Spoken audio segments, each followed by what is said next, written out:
यह कहानी एक छोटे से गांव की है जहां एक गरीब किसान अपने परिवार के साथ रहता था।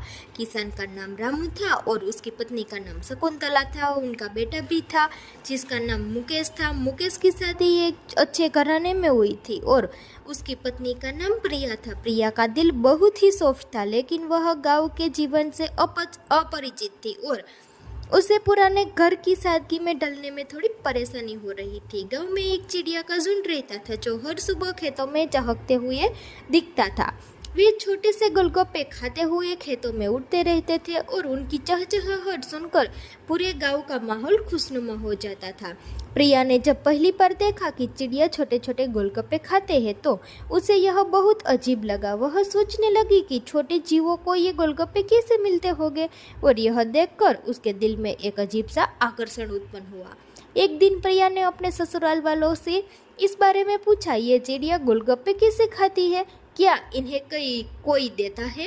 रामू और शकुंतला थोड़ा हंसी क्योंकि उन्हें यह सवाल थोड़ा अजीब सा लगा, लेकिन उन्होंने समझाया ये चिड़िया खेतों में उड़ते उड़ते और जो भी छोटी छोटी चीज़ों में गिरती है उसे खा लेती है। लेकिन प्रिया का मन इस सवाल से नहीं भरा।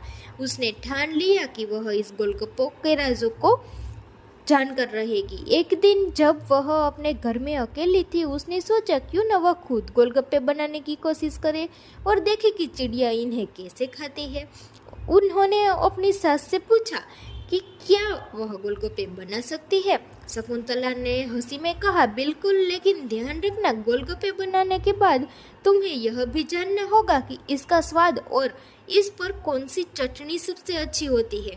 प्रिया ने उसी दिन अपनी रसोई में गोलगप्पे बनाने की तैयारी शुरू कर दी। उसने बेसन, आटा और अन्य सामग्री इकट्ठी की और गोलगप्पे बनाने के लिए आटा को गूंथने लगी। उसने उन्हें आकार दिया और गरम तेल में तले। गोलगप्पे तैयार होते ही उनका स्वाद महसूस करने के लिए कुछ गोलगप्पे तो वह खुद खा गई। उन्हें खाने के बाद प्रिया को यह महसूस हुआ कि यह स्वाद जितना अच्छा है उतनी ही अहमियत इनकी बनाने की तरीके में भी होती है।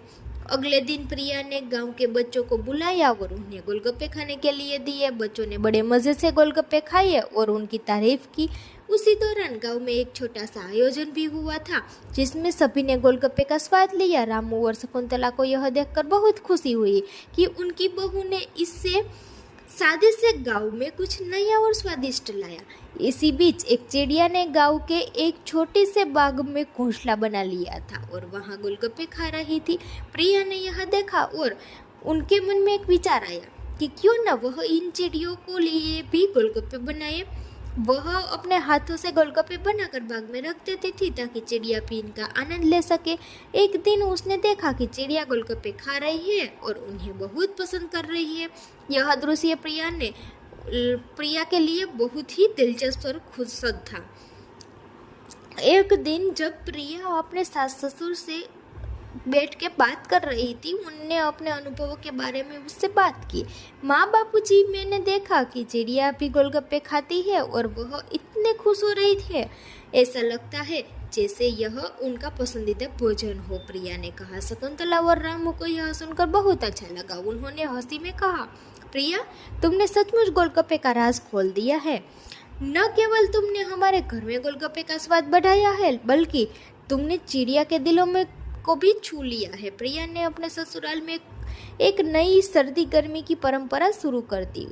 उसने न केवल खुद गोलगप्पे बनाना सीखा, लेकिन गांव के बच्चों को भी सिखा दिया कि कैसे गोलगप्पे बना सकते हैं।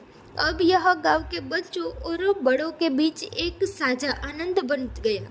हर महीने गांव में गोलगप्पे खाने के लिए एक आयोजन होता था जहां लोग एक साथ बैठकर गोलगप्पे खाते थे और एक दूसरे के साथ मिलकर खुश होते थे। प्रिया ने इस छोटे से प्रयास से पूरे गांव में एक नया उत्साह भर दिया और गोलगप्पे खाने के लिए इस सरल परंपरा ने गांववासियों के बीच एकता और खुशी का एहसास दिलाया। और इस तरह प्रिया की गोलगप्पे खाने वाली चिड़िया की कहानी न केवल उनकी सास ससुर के दिलों में बस गई, बल्कि पूरी गांव की यादों में भी हमेशा के लिए जिंदा रही।